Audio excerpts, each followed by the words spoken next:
Welcome to the Philadelphia Cultural Forum on CCP-TV, Community College of Philadelphia's educational channel. I'm your host, Kirsten Quinn. Tonight we have with us a very special guest and longtime friend who is part of my family, Diana Neri, on the show. Diana Neri is a singer-songwriter who draws upon her own personal experiences as themes for her songs.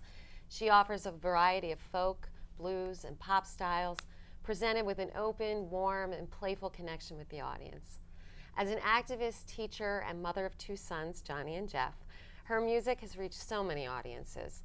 She's performed at various coffee houses, bookstores, and other venues throughout the area, and is a musician on call through WXPN in Philadelphia, providing bedside music at Children's and St. Christopher's Hospitals in Philadelphia.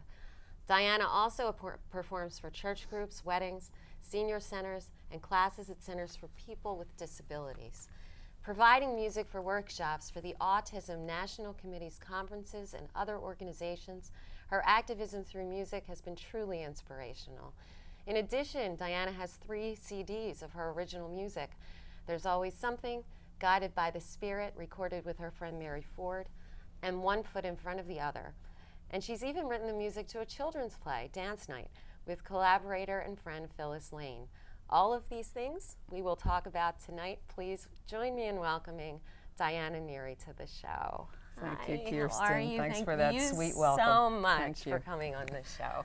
And you're going to share your music with us and the stories behind your music. I'm delighted to be here. Thank you. I'm delighted to have you here. Can you tell me a little bit about how you got started with music? You have such good stories. So. Well, my brother plays drums, and he's older than me. Yes. And back in the 50s, he had a band, and they used to practice in our basement. Right. So when they were open to it, I was, I don't know, 7 or 8 years old. I'd go down on the steps and listen, but I was mesmerized by the guitar players. Yeah. There were two fellas that played. And so I had it in my mind that I wanted to learn to play the instrument, and I kept begging my mother, begging. And finally, when I was, I think 9, she said my birthday present that year would be to get guitar lessons. Oh boy. So that started the journey into music, and I loved it, haven't stopped playing ever. That's amazing. Yeah, and it's a great comforting thing to do alone, sharing music. It's opened so many doors for me. Yeah. I'm very grateful about that. That's great. Yeah. And did you start playing, when did you start playing live? What brought that to fruition for you? I'm a local person. I went to Right. Hallahan High School. Okay. And I guess what I remember vividly is when it was Hallahan Day, Right. I would play the guitar for a gym full of girls. Okay. And sing San Francisco Bay Blues and Yeah. Joan Baez songs. And that's when I started doing things live, and I was very fortunate. I was not a member of the music department. I didn't, guitar players don't usually play in an orchestra. Right. But the nuns wanted, they needed a guitarist to play for a song, Michael Rowed the Boat Ashore. Okay. And I was, again, a great dream for me. Their annual concert was at the Academy of Music. So I got to play the guitar, come out down the stage, down the steps, and play at the Academy of Music with the Hallahan Glee Club. That must have been Michael amazing. Rowed the Boat Ashore. Yeah, I think I was 16, and it was amazing. Was it scary? Very. Did you get nervous? Very. I was afraid I was going to trip down the steps. Of because we had to course. come down. But that was, I guess, the beginning, the vivid memories I have of doing special things with music, with the guitar. Yeah. And not always singing, you know. Oh, okay. Yeah. What else? You know, I meant with a Glee Club, I didn't really actually you didn't sing, I you had played to for them. provide the music, yeah. Okay. It was bass, and I don't remember what else. And so when you started, you were in high school when you started performing Right. live, and how did that translate when you were in college? Like, what other steps came through as you developed as a career It's an singer? interesting question. I went to Temple, and I didn't do all that much music. I do remember at one point, one of the girls' sororities paid me to drum up business for them to get more students to join. And so I did some Joni Mitchell songs and Peter, Paul, and Mary. They were my idols. And also sometimes would just sit around campus and play a little bit. But because I was a commuter, you know, I didn't really play all that much at Temple. I started doing music in church a lot. Okay. And got to meet some interesting songwriters that provided church music back then during the 60s now we're talking about. And there was a guy by the name of Sebastian Temple who wrote Make Me a Channel of Your Peace. It's a very famous hymn. Yeah, that's a famous hymn. Yeah, and I met him, got to work with him, did some workshops, met another guy by the name of Joe Wise, who wrote some beautiful music. And so I did a lot of that back in college. And that was a good experience because one thing when you talk to other musicians, playing in church is very hard because it's quiet, people are focused. Sure. And if you're used to hanging out in a coffee house where there's a lot of noise and a lot of hustle and bustle. Yeah. You don't have that totally focused attention on you. Right. So that I spent a lot of time doing music, liturgical music, church music. And when I would work with younger people and they come in to do a song, they'd say, "Oh my God, that was frightening." And it can be. And it was a great experience for me because it allowed me to have those moments to see what it's really like to have people focused on you. It's much scarier to do it. Like you're acting probably. Oh, yeah. Where people are totally focused on you. Right. It's not always like that in a coffee house, different venues or people don't always listen. Sure. And it's great to be listened to. You're in the background. That's right. In a way. That's right. Yeah. So I did a lot of that, church music, liturgical. Later on my time, was a director of a children's choir at a local church near my house. Did that for about 5 years. That was fun. And you're a teacher as well, and you bring that into your music somehow, or tell us a little bit about your teaching. Well, that's the other piece. I taught at West Catholic Girls High School in West Philly for 15 years. Yeah. Still love that school and still have friends who went there and fellow teachers. And I did a lot of music there. When they would have their annual baccalaureate mass at the cathedral, I provided the music with the students who were graduating, the musicians. Right. It was terrific. We really enjoyed that. But I also did, I was a social studies teacher, so I'd always bring the guitar in the classroom and do historical kinds of music for the kids. Or just Cat Stevens or whatever they wanted to hear. Yeah, but that's so unique. I mean, how many teachers do that? It was fun. It was fun. And Christmas, we'd sing carols. And there was always an opportunity teaching to use the music. And really did, again, broaden me.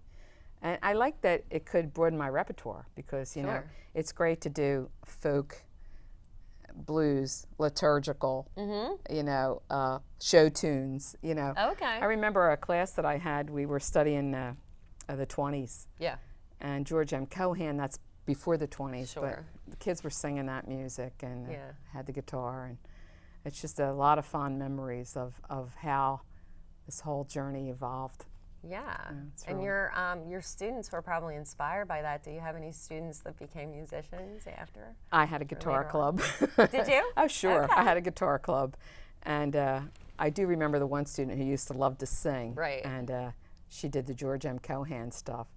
And then there were kids that were writing songs, and we were using the songs for the liturgy. I mean, it went on for a long time. And then people would come, teachers would come, really good guitarists play together. Then I started singing for their weddings. So I taught girls, so they would be calling me, and I did a lot of weddings for former students. Okay. So it was really, again. Do you still do that now? Do you do weddings? I haven't done a wedding in a while. Yeah. The local church near where I live have called me a few times. No, I haven't done any lately. I've sung for my nieces and nephews' weddings. Okay. But they're up there and they're married with kids now, so not too many weddings. But I've done it. That's pretty cool. And I love a lot of the wedding music too. Some beautiful songs, popular love songs. Yeah. Great. So you have a pretty big repertoire. Well, I've been lucky. I'm not that young either, so it's given me that time period to extend my repertoire from living as long as I have. Well, you have a great history. My mother was very musical. Okay. And this is an interesting story. She played the ukulele, and when I wanted to play the guitar, she taught me the first song I ever learned on the guitar because she knew the the ukulele chords, and then I transferred. So she was very supportive of the music, really loved music. She and her sisters used to sing when they were young in nightclubs, and so a lot of the music, I come from a very musical family. I have cousins who was a local jazz singer here, Ro Gardino. Right, and you said you learned from your brother's band. My brother's band. My brother was a drummer for years, still does. And I have cousins who've written songs, piano, sax, and so we used to have fun as kids. I'll We'd bet. get together, We did a lot of Beatles. Oh, did you? Yeah, I did a lot of Beatles. So your family is a big inspiration. Yeah, for your my music. mother especially, who supported this, who, I would bug her, and she went along with it. She went along with it. She went along with it, and I'm glad she did. And you wrote a song about your parents called The Both of You. Right. Which, could you tell us about that? Because we're going to actually get a chance to see that song in a couple of minutes. Yeah. I didn't always write songs, although when I was really young and I started to learn to play, I would make up songs. Kids do that all the time. That wasn't anything special. But about 20 years ago, I got more serious about songwriting. Yeah. And of course, when you write songs, they usually come from your heart. Absolutely. It's part of your passion, whatever it is that moves you. Yeah. So around the time that my father passed, I was getting more serious about writing songs, and my mother had died 10 years before him. So we were preparing the eulogy for him, and I'm making notes, and I talked to the minister and the priest, and from those eulogy notes came this song, The Both of You, which for me is like a tribute and a remembrance of my parents. Yeah, and you lost them so young. I mean, My mother was fairly young, My mother was passed when my first son was born. Yeah, and so that was a hard time. And in fact, again, another story, when she died in 1983, I did write a song. See, I wasn't actually songwriting then, but I wrote a song. That was probably the first serious song that I wrote, and it's called Hymn to My Mother. Oh, nice. Yeah, so, and then there was this big lag, and then when my father passed, The Both of You. The Both of You. So let's listen and watch The Both of You, sung by Diana Neri.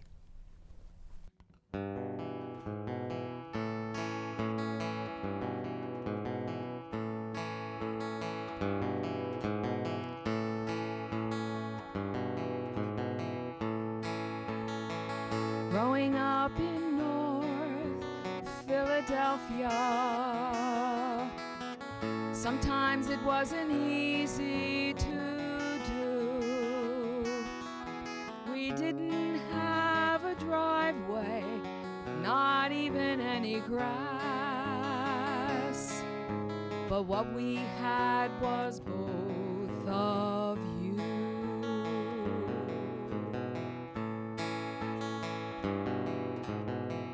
Sitting on the front porch on a summer's night, feeling the breeze from the tree-lined street. We sat around for hours and sipped our lemonade. The stars above we tried to reach.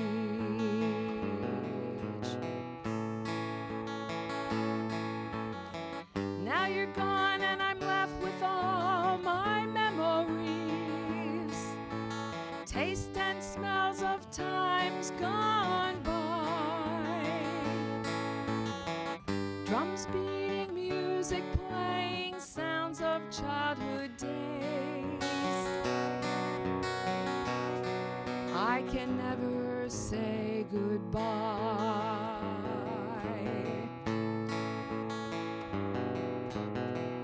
Growing up, it got much lonelier for me. My brother and sister, they moved away. I sat around for hours and played this old guitar. It's what got me through the day.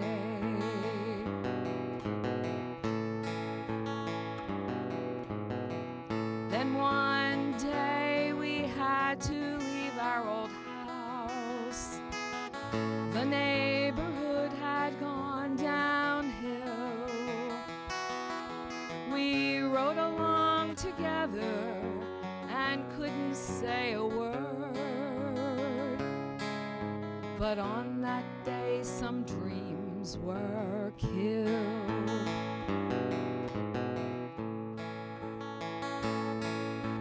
Now you're gone and I'm left with all my memories, taste and smells of times gone by. Drums beating, music playing, sounds of childhood days. I can never say goodbye.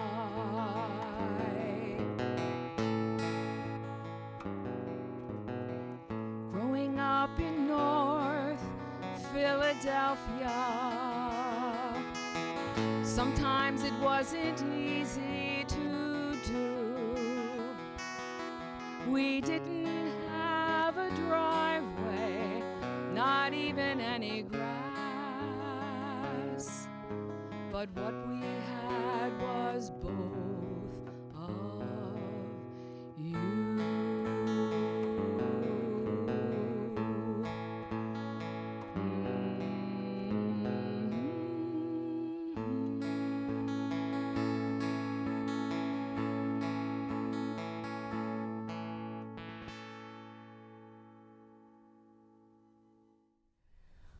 This is a really beautiful song and a tribute to both of your parents. Thank you.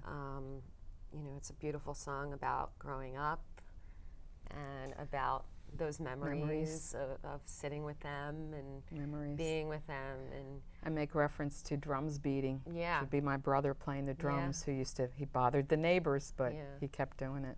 And when listening to it, I think that the audience will agree we can see the picture in our mind. Thanks.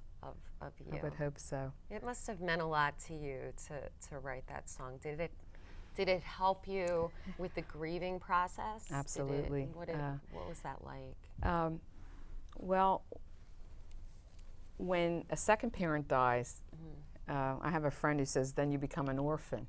Yeah. And that makes sense. And so, of course, I was grieving and thinking about my mother a lot and just wanting to honor them. But it was very funny because writing information about my father, and we always said he was a very simple kind of a guy, all these images started flashing. Yeah, and it's a lot of and sensory. So, yeah, and so, exactly. So I was thinking a lot about North Philly, which I make reference to, and the street that we grew up on. Yeah.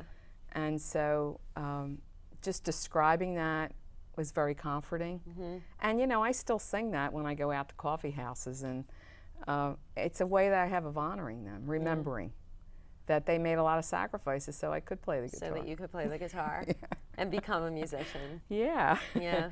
Yeah, and wishing that my mother had known my children, because she never did get to know my sons. Yeah. My father did, but not for real long. And I'm sure your sons are an inspiration to you, too. Yeah. A lot of times my son, Jeff, I've written a few funny songs, one funny song about him called Constant Motion. Okay. And I'm not going to sing that tonight, but it's about when he was little and things that he used to do. He was in constant motion. He was in constant motion, yeah. And that came from a poem. A lot of times the songwriting comes from a poem. And then I can translate it into music, which works better for me because I don't consider myself a poet at all. But I think you are. Part of the part of the songwriting process is that way. Yeah, how does that process work for you? Like, where does it start and how does it progress? What I would generally tell you is it comes from the music first for me. Okay. If I hear a sound or a chord or I go somewhere on the guitar that I don't really know where I am, it triggers something. Yeah. And so the words usually always come second, always. Interesting. Yeah, and other people don't always write that way. No. You know, but it's always a sound, particularly on the both of you. I go up on the bass strings, and I wanted it to sound like kind of like a funeral dirge. Okay. And so when I started to do that, that's where it starts to come together. Yeah, right. I feel like it's kind of a miraculous process. Talk to any songwriters, and I'm friends with a lot. Yeah, sure. It's it's a muse, it's a thing inside of you. Passion, people have passion for art or acting. Right. And it just comes from somewhere, and you don't always know how that happens, but it does. I can tell that all of your music comes from the heart. I would hope so. I mean, that's well, where it originates. Yeah, because I can't just write something. If somebody says, well, I think maybe you could write a song about that, it won't always happen. It's not like on demand. I'm going to do this. No, it has to come from your psyche, your soul, inside, your gut, whatever you want to call it, muse. I have a friend who calls it your muse. Your muse. So usually, for me, music comes first. Okay. Now, I've done a couple songwriting workshops with my friend David Roth, who's a terrific singer-songwriter. Not David Lee Roth, David Roth. He is just terrific. And he had us trying different techniques where we would, really focus on what is it we're trying to say and writing things out first. Oh, okay. And so I then shifted my way, and I try it sometimes. I do. If I get like 4 lines, I might think, I think this is going somewhere. So yeah, but the songwriting workshops are terrific because they take you out of your comfort zone. I was just going to say that. Yeah, and so he's done that for us, and I did 2 workshops with him at Pendle Hill in Swarthmore, PA. It's a Quaker Conference Center. Right. And he's just terrific. So whenever he comes to the area, I go see him. And that's pretty he's cool. terrific, yeah. But the songwriting process that he teaches, and he's so loose and everything, but it's to get out of your comfort zone. Try different tuning on the guitar. Right. Start with words. We actually wrote a song. We've co-written songs in his workshop, and we use a dice with 8. Like I think a regular die has 6 places on it, 6, and we had 8 for the musical notes, the scale. Oh. So we just shot the dice, and we made a melody and wrote a song from the melody. Isn't that interesting? It was amazing what happened. To be able to take different We just took approaches random notes, and we wrote a song from that. Wow. That I really, I can't remember the name of it right now, but he said he was going to record it on his next album. That's how sweet it was. And then we all wrote random lines. That was the other thing. Yeah. And he put the lines together, and there was a song. So there's a lot of techniques you can use. It's not always that rigid, I need to hear a sound to do this. I need to hear a sound to do this. Yeah. Tell us a little bit about your song 1972. This is going back to a relationship that you had. Tell us a little bit about this. Because it's like inspiration comes and and takes over, and then you I'm going to date myself now. I tell people that when I talk about this song, I really date myself.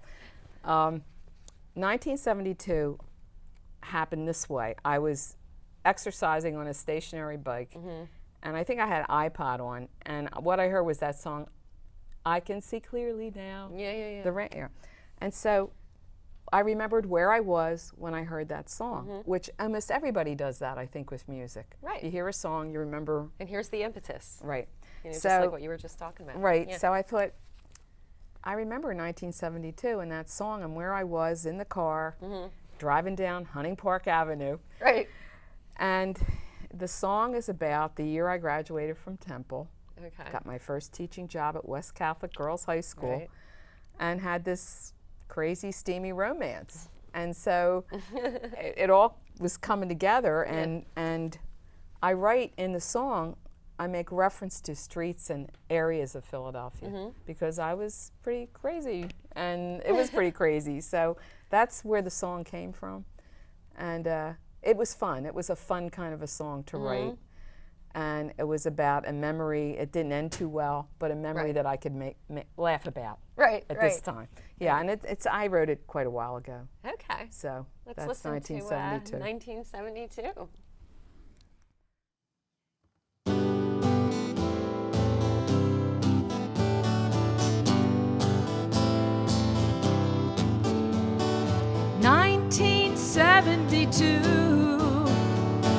Riding down Hunting Park Avenue, late for work once again because of you. Listening to the radio playing, I can see clearly now, but I know I'm delaying. searching for truth, back in my youth thinking of you. Traveling fast, traveling through Fairmount Park and the zoo, always taking those shortcuts to get back to you. I was crazy in those days.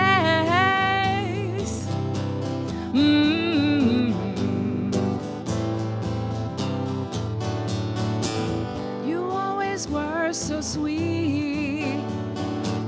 You knocked me off my feet.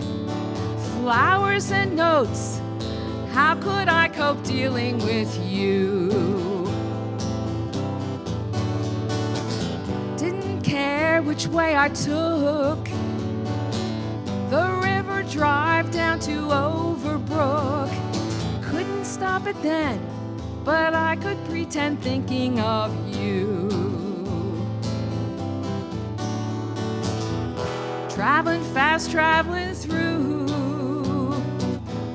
Fairmount Park and the zoo, always taking those shortcuts to get back to you. It was crazy in those days.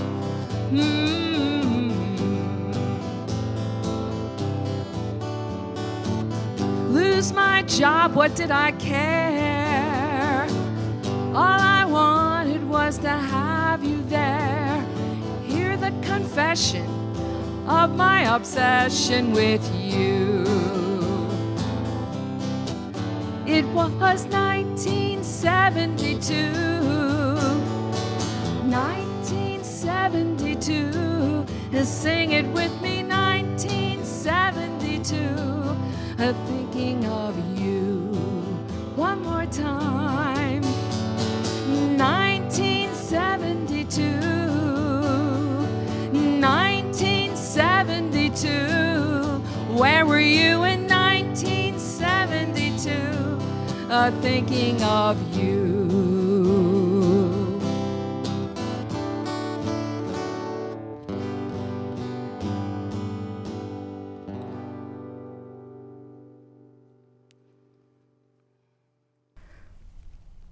This is such a great song, and I think that a lot of people will be able to identify with this song in terms of relationships and, you know, things happening, a sort of obsession that happens sometimes when you're and acting crazy from the with obsession. someone from the obsession when you're younger. And what I was going to say is it's kind of a sing-along. It's kind of right. a repetitive song, especially the chorus. And I ask the audience to join in, Okay. and I'll say, you know, sing it with me, and then I'll say at the very end, were you even born yet? where were you in 1972? I think you said at one point. Yeah. Yes.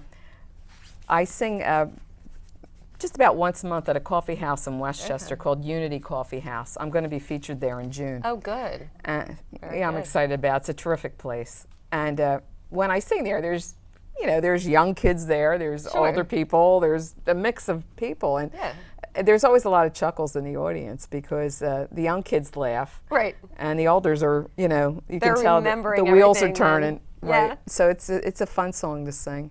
Usually get a reaction. People say things to me. Oh, definitely. Yeah, I so. think all your songs are like that. I mean, you Only the come ones you hear. No, because you come from such a personal place that I think audiences immediately identify with that. You know, I hope if so. if it's just like a song that kind of touches on, you know, a subject that's just, you know, kind of skirting the surface. Right. But yours go pretty deep. Well, yeah, and some of them I can't sing publicly, you know, because they are pretty personal. Right. I know that when I did a workshop with David, the last one, he had us write a mission statement about our songwriting. Oh, did he? Okay. And I was looking at some of that, my notebook, and I think the way I feel about the music is that I want to touch people with it. Yeah. And I mean, I think that's what you're saying, but that Absolutely. was part of the mission statement that I feel like I have, to touch people with the music. You definitely achieved that mission statement Thank you. in your singing. I'm trying. I'm always trying. And in this interview, I mean, people are going to be able to see your personality come through. You wrote You wrote a children's musical with a friend of yours, Phyllis Lane. Yeah, I didn't write the play. She wrote the play. You collaborated with her and on I the should music. talk about Phyllis a little bit. Sure. I met Phyllis about 20 years ago.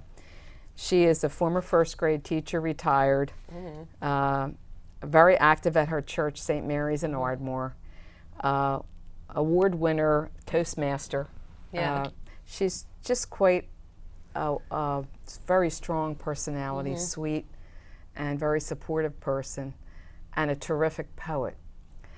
And we got together, we were in a kind of a writing group, and she wrote this poem called A Sure Thing. Yeah. And when I heard it, I said, Phyllis, it sounds like the blues. Yeah. And that was the very first song that I say we co-wrote together. The interesting thing about Phyllis and me, we've done about a dozen, including the play. Okay. We're never in the same room. I mean, she sent me a Christmas poem. Yeah. And I looked at it and I said, I hear the music already, and 20 minutes later I have this Christmas song. So there's just something really magical and special that she writes that touches me. I mean, that doesn't always happen with other poems. Sure. But anyway, to continue about Phyllis, she was writing a children's book. I think it was called Hilda the Hippopotamus. Yeah. And So cute. we did it one song for the book. She wrote a poem, and it was called, let me see if I can remember it, Possibility Dance, The Possibility Dance. Possibility Dance. And the story is about a 2-year-old hippopotamus named Hilda who wants to learn to dance. And the reaction of the family and the other animals in the jungle. So Phyllis wrote the book, and then from the book, someone encouraged her to write a play. The play is, how she described it, it's a rhyming musical allegory. The entire play, you would appreciate this, Yes. rhymes. And so what we did is we expanded. That's not easy to do. No, it's an amazing piece of work. Yeah. And she wrote poems, and I put them to music. Yeah. It's a dance night. It's called Dance Night. Dance Night, yes. And it's a dance play. I mean, there's upbeat music. And it was performed by her church, the St. Mary's Repertoire Company, twice as a fundraiser both times to put a new roof on the church, and for Katrina, we raised money for Katrina. Right. And we have been trying to promote it. We'd like more people to be using it, and we're still trying. It's still out there. Okay.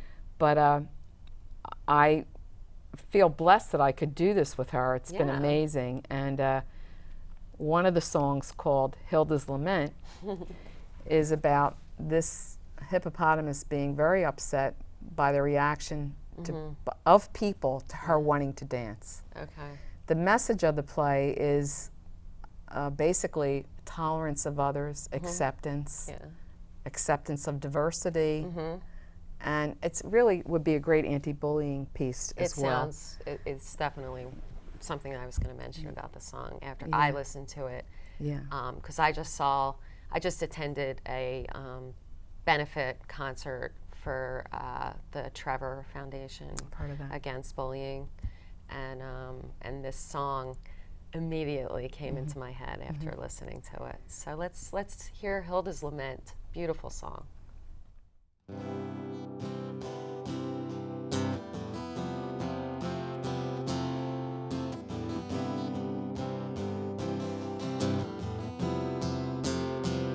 If I were pinker, would that make me a great thinker? If I were greener, would I be bright and keener? If I had red stripes, would I be nice and free of gripes? If I were tanner, would my ideas be grander? Well, I'm gray, I will be tomorrow.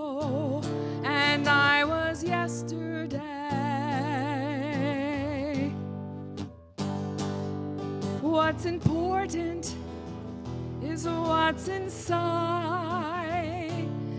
not the color of my eyes or hide. If I were blue,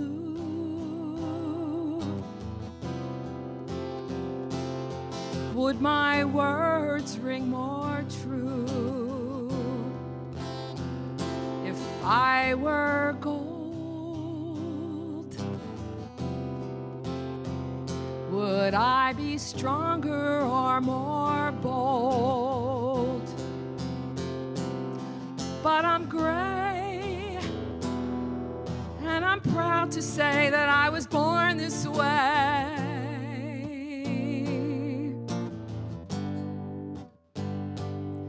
My mom and dad, they look this way. And what's wrong with being gray anyway? Yes, I'm gray, and I'm proud to say that I was born this way. My mom and dad, they look this way. And what's wrong with being gray anyway?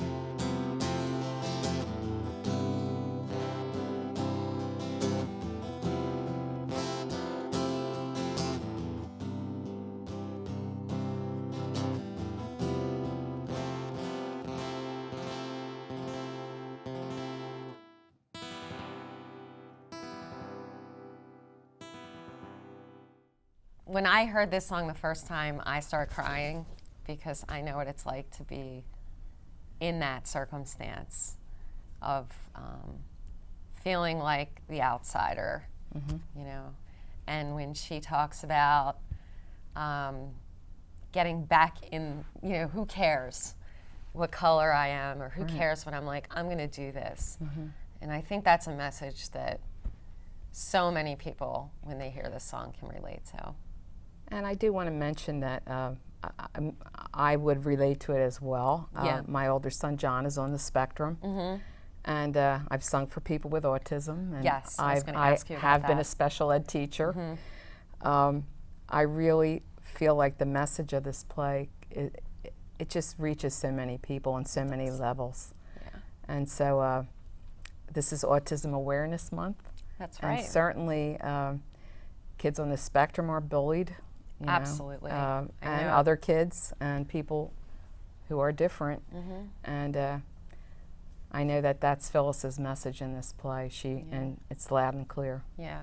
And your son's an amazing person and has so many gifts. I'm so proud of give him. the world. I'm proud of both of my sons. And your other son is in the Broadcast communications journalist, yes. field. Yeah. And he's been a great techie for me because Yeah, as the he's technology amazing. gets better, and Yeah. he helps me with the musical piece. And Well, I know, but recording. I'm privileged enough to have known both of your children since they were born. yes, that's right. And they're amazing kids. Yeah. And Proud of them. I can see you in them Thank you. and them in you. Yeah, You and know. we're real proud of John's going to graduate in May. Congratulations. That's my older son, Mm-hmm. and it's taken him 10 years, but That's he's there. okay, he's so there. We're excited about this. This is incredible. And Jeff has already been launched, and he's, Okay, yeah. he's a sports editor of the Roxborough Review newspaper, so goodness. he's busy. Talented Proud family. Proud of the boys. That's so cool. And you talk about working with kids. We've talked about teaching, and you wrote a song called Every Time about teachers. And can you tell me about that? Yeah, I should talk a little bit about that. My journey as being a parent was kind of a wild ride, Yeah, especially sure. having a kid with a disability.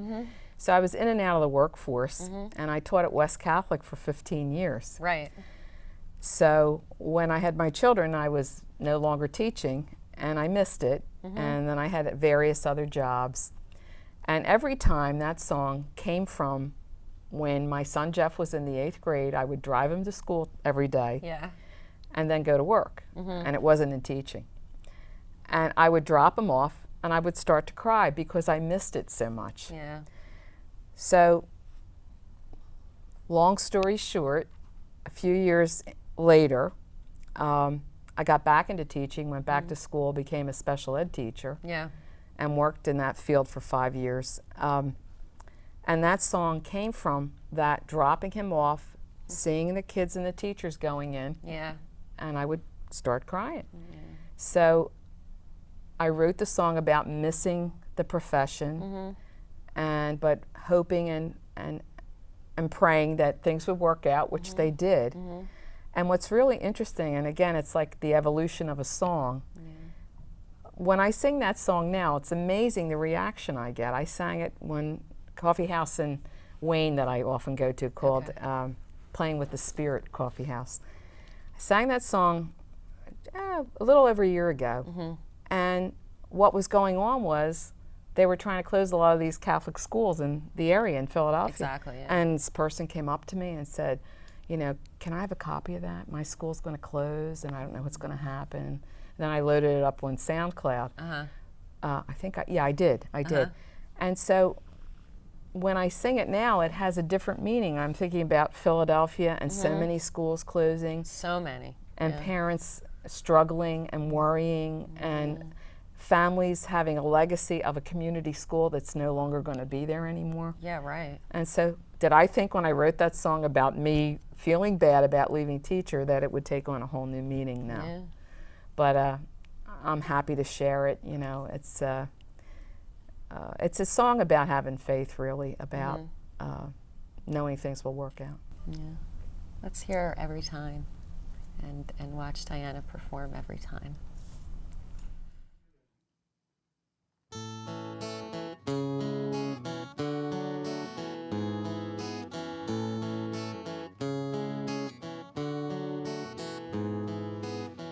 Every time I pass a school, I cry. The tears just seem to well up in my eyes. Memories of children's voices, it's so hard to make these choices. Every time I pass a school, I cry. Every time I read a book, I sigh. Feelings of nostalgia that I just can't deny. Discussions of facts and causes, I can't bear to count my losses. Every time I read a book, I sigh. Every time I see my friends who teach, I'm touched by all the children that they reach. Thinking of lessons learned, I'm grateful that I had my turn. Every time I see my friends who teach, opening new doors every day, trusting the process on the way. Every time I feel the fear of change and just how fast our lives are rearranged, I trust and hope that love will take me to a place where there is safety. Every time I feel the fear of change, opening new doors every day, trusting the process on the way. Every time I feel the fear of change and just how fast our lives are rearranged, I trust and hope that love will take me to a place where there is safety. Every time I feel,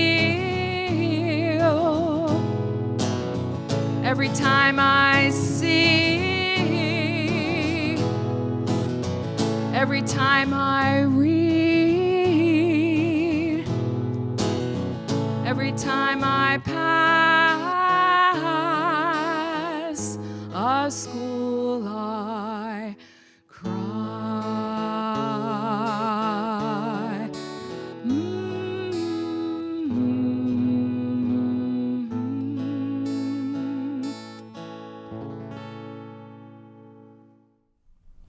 I know myself as a teacher that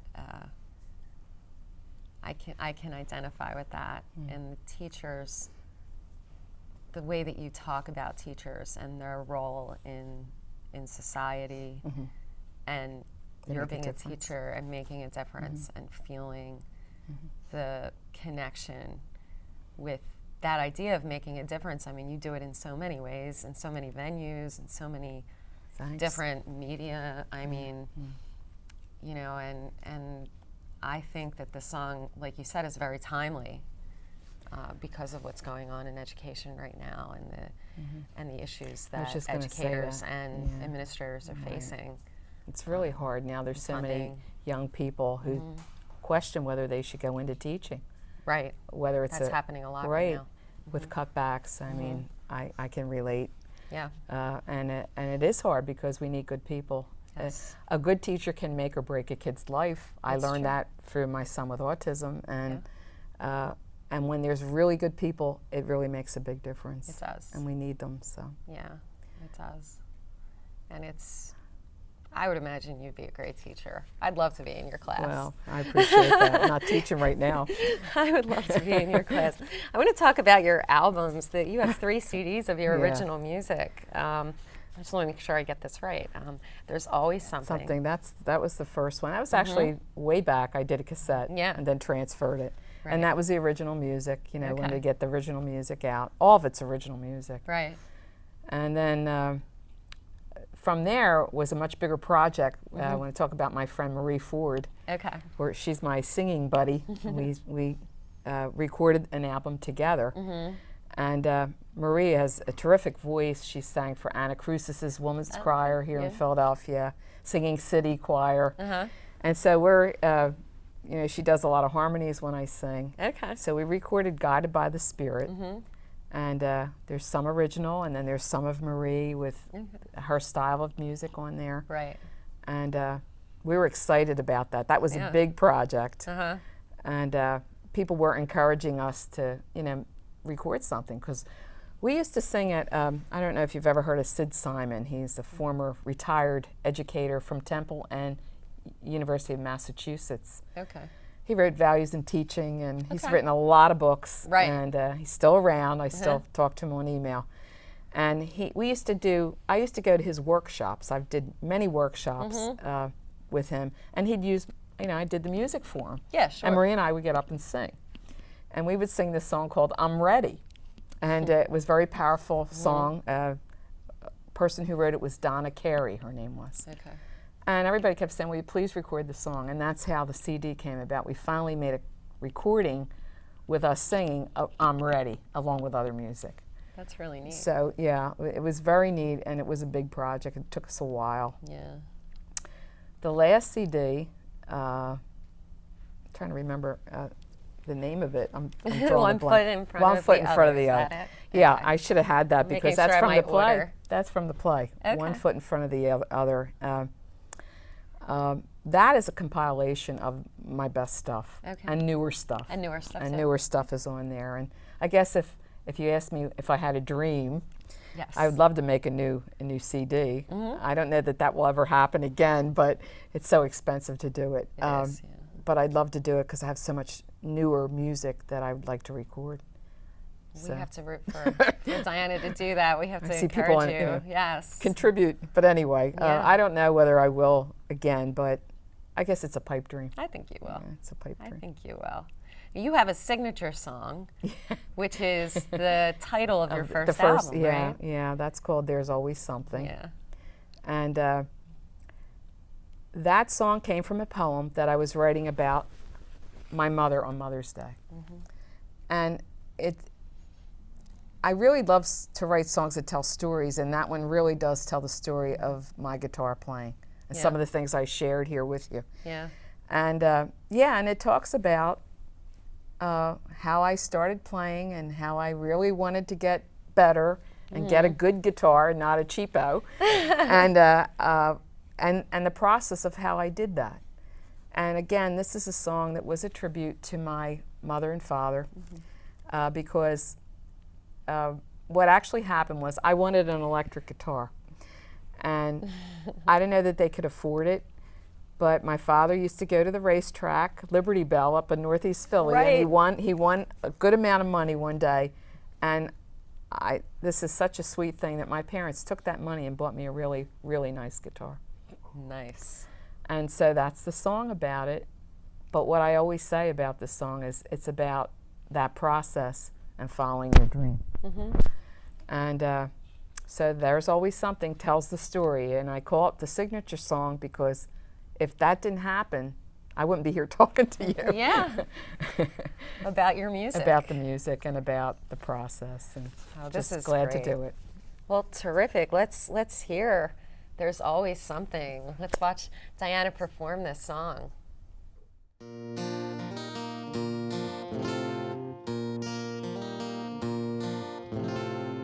I practice my guitar every day.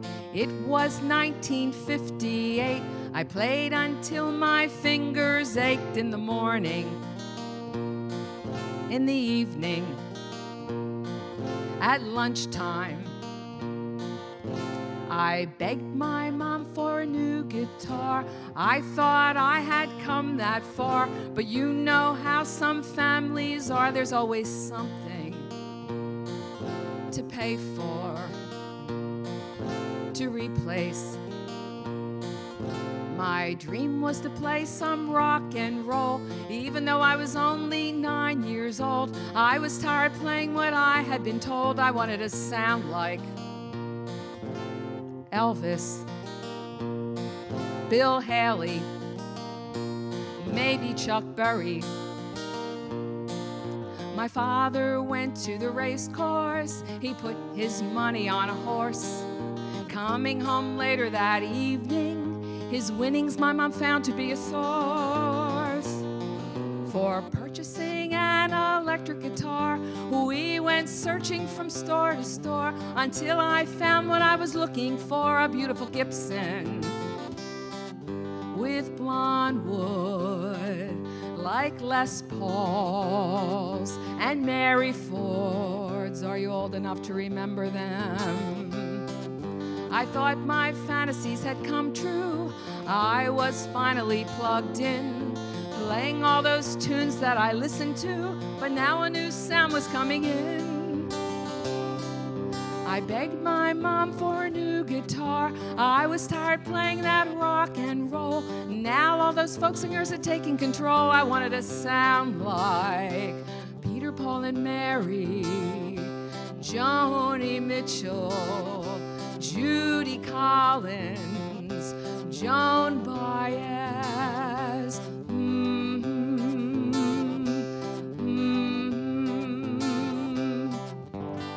I've found that I've always had musical goals. I'm learning to listen to the wishes of my soul, because it's music that makes me whole. There's always someone to sound like. There's always someone to imitate. There's always some thought to communicate. If you concentrate, when you meditate, there's always something, and it's right inside of you, right inside of me, right inside of us.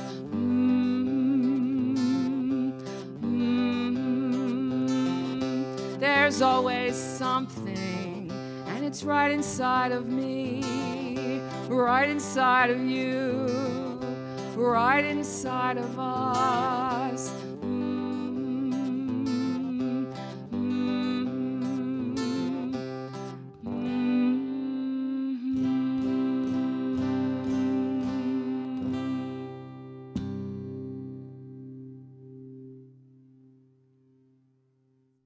I can definitely see why this is your signature song. I mean, it's got humor, it's got heartwarming lyrics and music, and a little kid's fantasy. And it's and it's about how you started really getting into music and having the right instrument to play.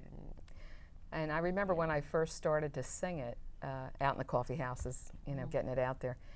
I always used to say, if you ever learn to play the guitar, you might be able to relate to this song. Yeah. You know, because, you know, taking guitar lessons, it's tedious. You might want to give up.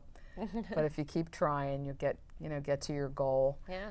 And I had a very close friend, Tom Ryan, a singer-songwriter. He just passed away in August. I'm sorry.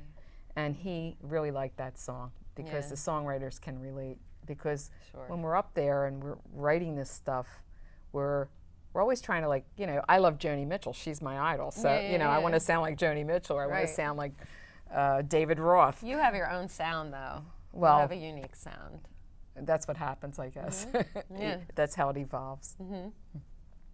Well, I mean, I can't thank you enough for coming on the show and sharing with us your music and stories about your life and your songs. And I can't thank you enough for having me. Oh. It's a great opportunity to share this with you. Great opportunity to have you here. Thank you. So to learn more about Diana Neri and her music, you can listen to her on SoundCloud. You'll see the information at the bottom of the screen. And also on her video channel listed at the bottom of your screen for YouTube. That's all the time we have for tonight, but I hope you'll join me in thanking Diana Neri for coming on the show. As you can clearly see, she is a wonderful singer, songwriter, and human being. And to have her here with us is really something special. I'm your host, Kirsten Quinn, and this is the Philadelphia Cultural Forum on CCP TV, Community College of Philadelphia's educational channel. I hope you'll join us next time. Good night, everyone.